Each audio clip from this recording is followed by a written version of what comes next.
Hello, federal viewers. Today we are here to discuss the allegations of electoral manipulation in Bihar made by Rahul Gandhi. He has once again sounded the alarm over the alleged electoral manipulation in Bihar, where he has drawn a direct comparison to what he has described as the hijack of elections in Maharashtra. Rahul Gandhi accused the BJP led central government and the Election Commission of orchestrating the backdoor entry strategies to tilt the electoral playing field.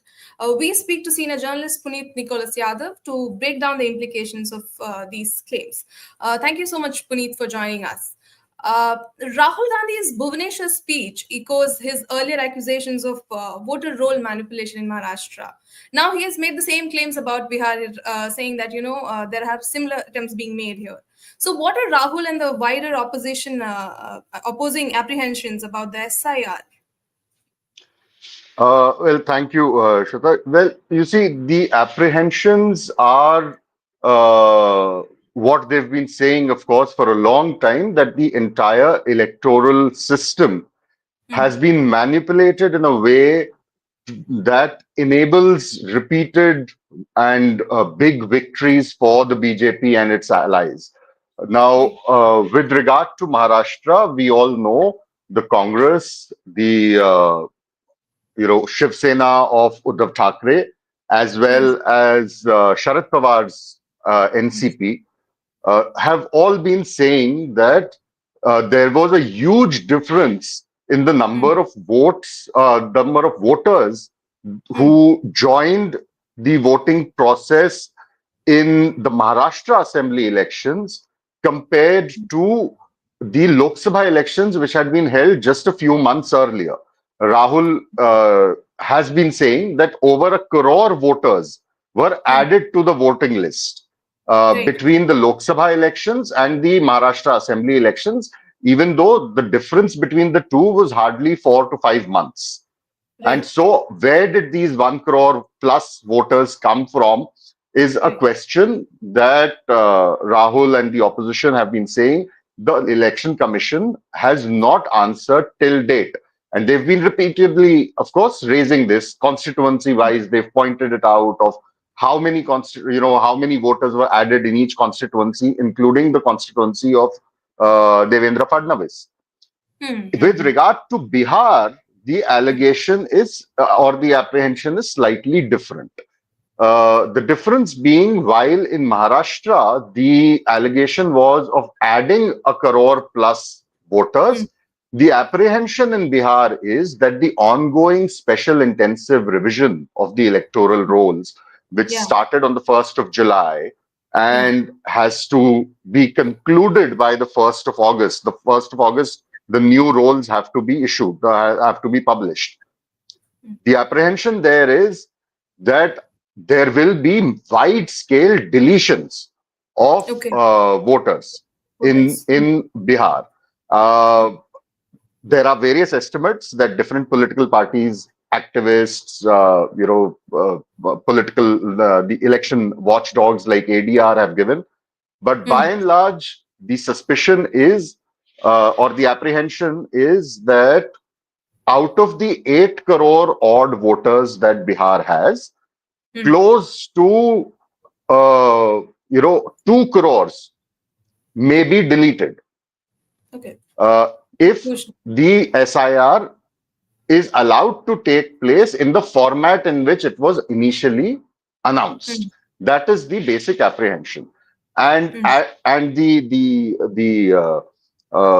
takeaway from that is that these 2 crore voters who will be removed are largely voters from the Muslim community, voters who are from the extremely backward castes, who are extremely poor, who migrate out of Bihar for work, who come from the Dalit community, and so largely voters who are likely to vote against the BJP.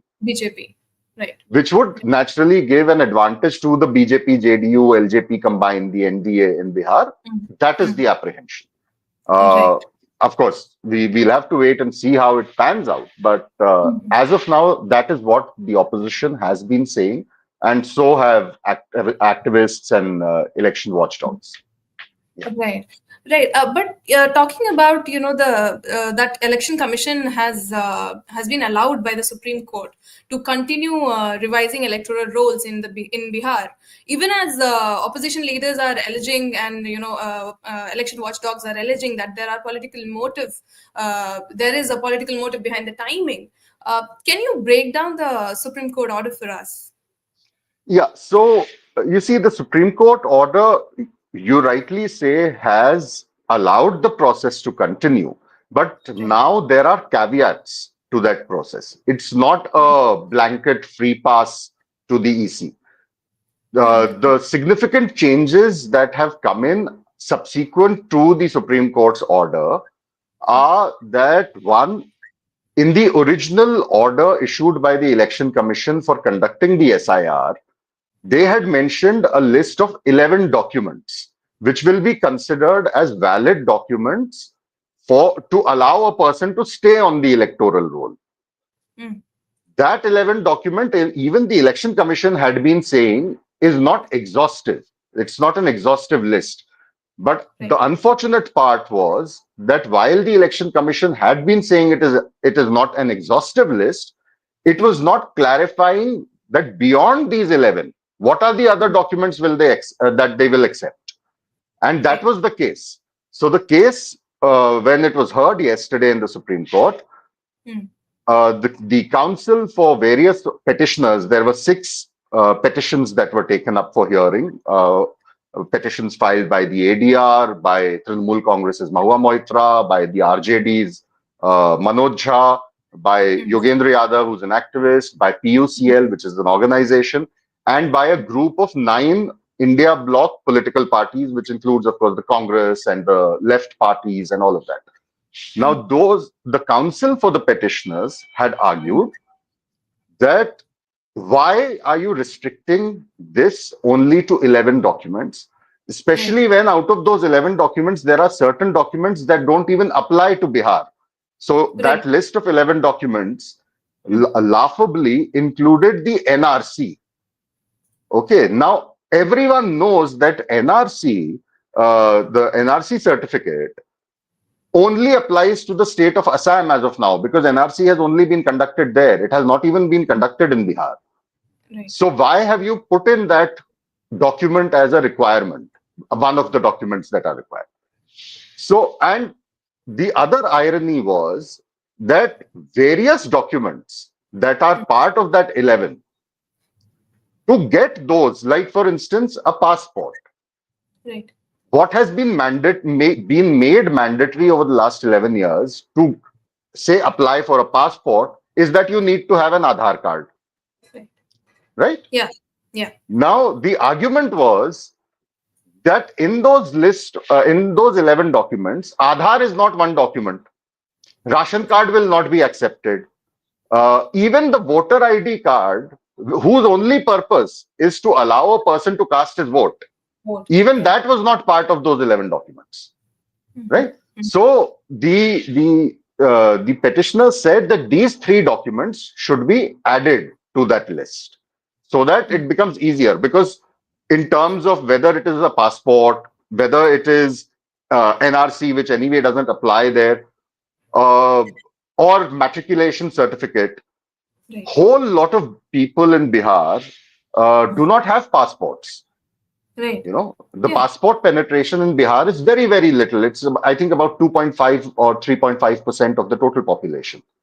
Okay. Uh, It's and pretty. similarly, a matriculation certificate, one, not many people would have it. Two, even if they do, even if they had done their matriculation, what is the guarantee that they will still have the matriculation certificate? And that True. is one point that even the Supreme Court, Justice Dhulia, who was one of the 2 judges hearing the case, pointed out to the lawyers of the Election Commission that if you ask me to produce these 11 documents immediately, even I will not be able to give them. Hmm. So you please add Aadhaar, add Hmm. ration card, and voter ID, consider them as documents. So Right. that is what changed with the Supreme Court hearing.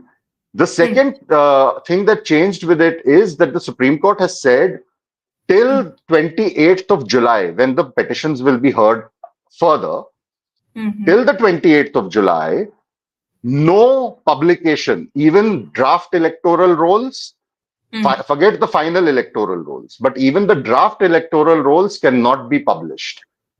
Okay. And at the next date of hearing, that is 28th of July, the petitioners, if they want, are at liberty to ask for a stay on the entire process. Okay. Okay. Whether the stay will be granted or not, of course, will depend on arguments before the court, but they can seek a stay. They did not push for a stay during yesterday's hearing. So yesterday's hearing, the whole thing was to expand the list of those 11 documents.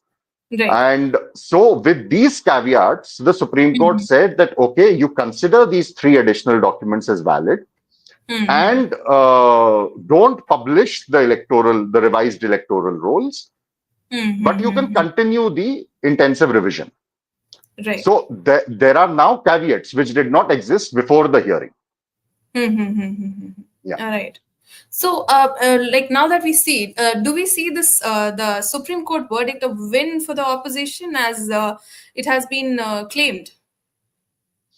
Well, I think that is open to interpretation because it's a partial win for the opposition to the extent that they have managed to have 3 more documents added to the list of documents which will be considered valid. And they've got an order from the court that prevents the Election Commission from publishing the final electoral roll till this matter is ongoing in the court. And third, that the court has not rejected entirely the possibility of imposing a stay. Correct. So, to that extent, yes, that is a win for the opposition. Right. But then the Election Commission can also say, and it has been saying since yesterday, that it is a win for the Election Commission, and even the BJP is saying it's a win for the government because the exercise hasn't been stopped. The revision is continuing. Yes. And so now that the revision is continuing, the Election Commission is saying because they were very clever by saying that our list is not exhaustive. Okay. And so the 11 documents, aside from that also we can accept some.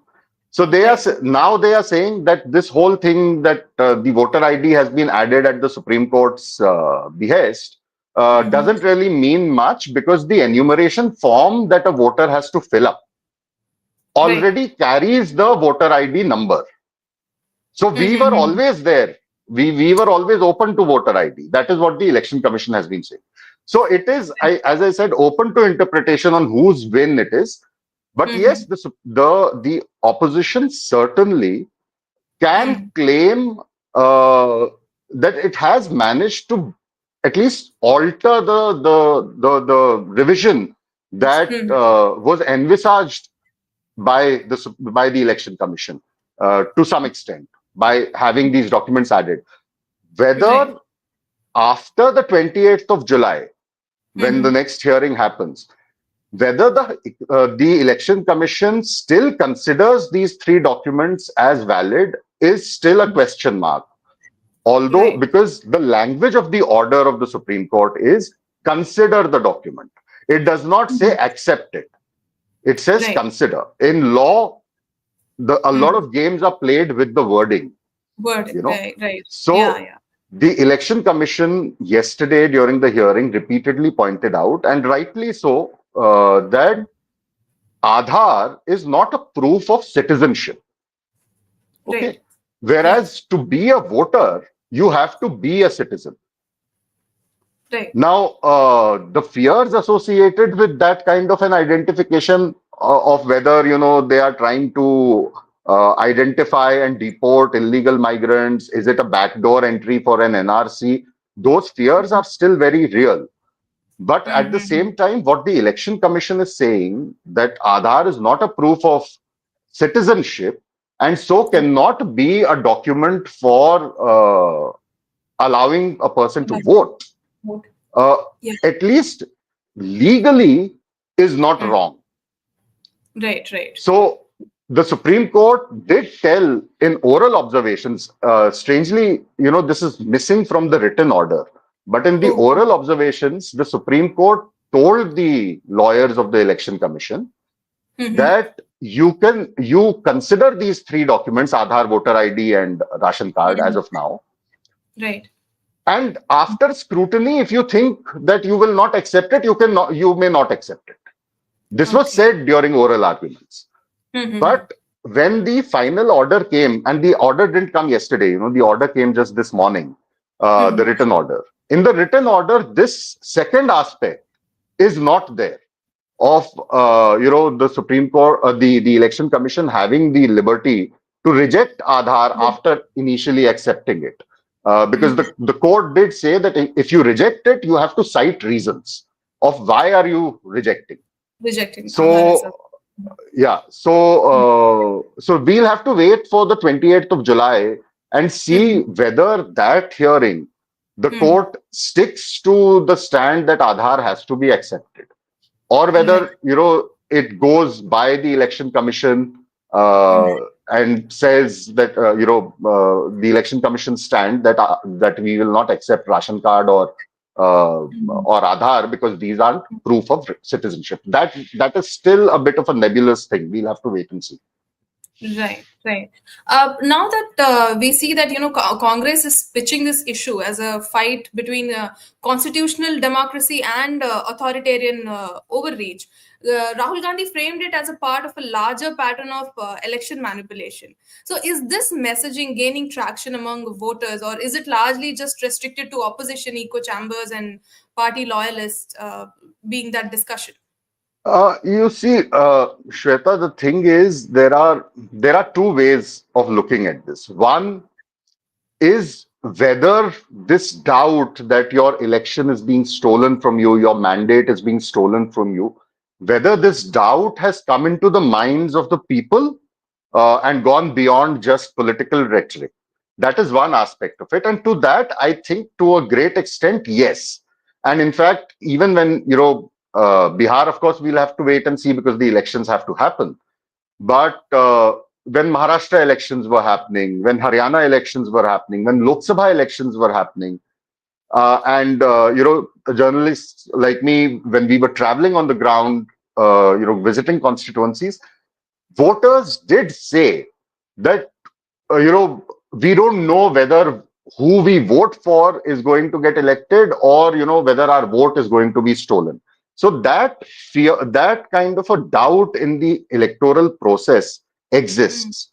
Mm-hmm. And to an extent, I would even say that in the Lok Sabha elections, especially in the initial few phases, where voter turnout was very low compared to previous elections, this was Mm-hmm. one factor because a lot of people, the who wanted to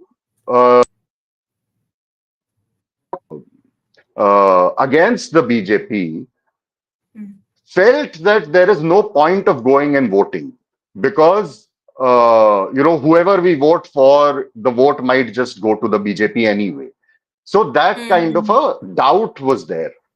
Uh, Mm-hmm. but that was about manipulation in the EVMs.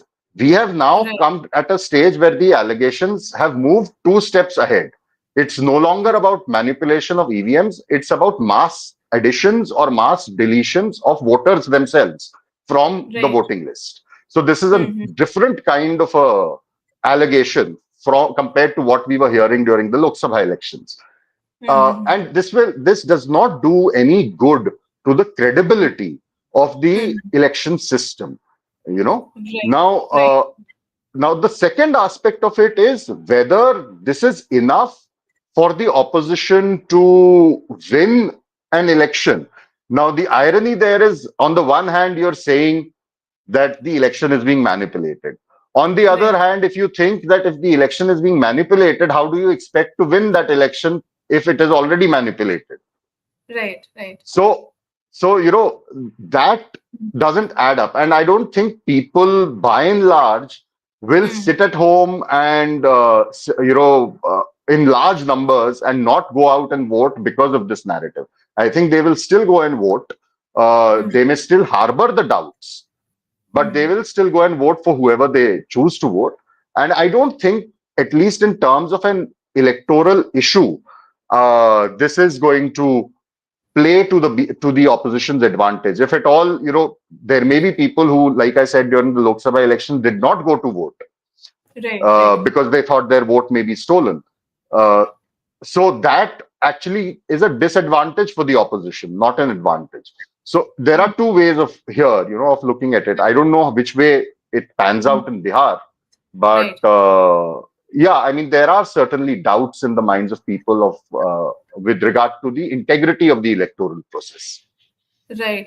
So, like, talking about the operational side, like, how have we seen this whole the revision, the assessment process pan out in other states, and how is it going to be in other in poll-bound states in the coming days? Yeah, so see the SIR that is happening right now in Bihar is happening for the first time after 20 years. The Okay. last SIR had happened in 2003. Hmm. The fear of the opposition is that after Bihar, similar SIRs will be conducted in other states also. Hmm. An SIR, which is an intensive revision of the electoral rolls, is different from a summary revision, which is an Hmm. SSR or a SR, which was Right. conducted in January this year. Okay. You know, Hmm. so the two revisions are different in their character. What is Hmm. happening right now is, there is a reason why it's become so controversial, and the Hmm. reason is that it's an exercise that can disenfranchise a vast number of people who are unable to provide certain documents to prove that they are bona fide voters. So, I mean, to that extent, there are very legitimate fears with the process. Because, see, even I'll give you a very simple to understand example of Bihar. Hmm. Now, the Bihar SIR is happening, and a lot of questions have been raised about its timing because the election in Bihar is scheduled to happen or start by the last week of October, and Hmm. conclude in the first week of November. If it is a multi-phase election, it might be spread over Hmm. 2 or 3 weeks. Uh, but October, November is generally late October, early November is the generally accepted, estimated, expected timeline. Right. Uh, and 24th of June, the Election Commission issues this order. 1st of Hmm. July, the SIR begins. Right. There are at least 8 crore voters in Bihar, out of which 4.9 crores were already there in the 2003 SIR, who had Right. passed the 2003 SIR to make it to the electoral rolls. They are Hmm. safe. But despite that, 64%, roughly 60-64% of the voters are safe. Yeah. But what about the over 3 crore voters who have joined the voting list after 2003? Right. They have to provide all these documents. Many of them may not have these documents at all. True. Bihar is a state where there is extreme poverty, where there is Hmm. extreme backwardness, Yeah. where natural disasters like floods in the Kosi River are very Yeah. frequent. Yes. There is a high degree of displacement that happens. There is Yeah. also a very high degree of migration that happens out of the state. Definitely. Yeah. So, when there is massive displacement, especially in the Kosi Simanchal area, which is, anyway, one of the most backward areas of the country, not just of Bihar, Right. uh, people who living in kacha makans and huts and all of that, their homes are getting destroyed. Do you really expect them realistically to have these Mhm. documents readily available with them? Right. You know, Practically, it doesn't make sense. Mm. yeah. So, secondly, there are over a crore people who migrate out of Bihar for work, and a large chunk of them, a majority of them are poor people. They're not, white collared workers and all of that. The people Yeah. who are working in construction, who are working as labor and all of that. Yeah. Now, what are you essentially doing with the SIR? These people have to then leave their work, return to Bihar while the SIR is going on. So they have to be in Bihar for the month of July, Yeah. which means 1 month they have to spare their work and their wages. Okay, so they have to come back, make sure that they are there when the BLO comes to collect the form and all of that. Yeah. Provide the documentation, which they may or may not have. Right. Once that is done, then after the 1st of August, whenever the final rolls are published, the revised electoral rolls are published, if they find that their name is missing from the list, Right. while Which they could are be. legitimate voters, Hmm. which is a very realistic Yeah. possibility, Possibility. Yeah. then these poor fellows will have to go back to Bihar to get the name added again to the list. Which Right. means again they'll have to leave their work, their wages, and all of that, and return to Bihar to get this thing done. The rectification and all of that. And then when the election happens in October, November, if they want to cast their vote, they have to again leave their work, take leave, and come back, leave wages, all of that, come back and do. So thrice in a year, they have to make this to and fro journey, lose out on their money, resources, all of that, with no guarantee as of now on whether they will even be voters or not. Right. That's true. So whether you can call it a reform is in itself a very dubious kind of a thing. I mean, it's highly suspect. So there are problems with it, and we'll have to wait and see how the Supreme Court deals with it on the 28th, whether there are more concessions that are allowed, or whether the EC and the government manage to have their way. But as things stand today, at least one reason for comfort is that they've allowed Aadhaar, ration card, voter ID, which has a far greater penetration, far greater network, of people who enrolled, than a passport or a matriculation certificate or an NRC certificate, or any of these other documents which were initially listed. Right. Thank you. Yeah. Thank you so much, Puneet, for your insights. We'll keep discussing as more updates come in on Bihar elections. Thank you so much for joining.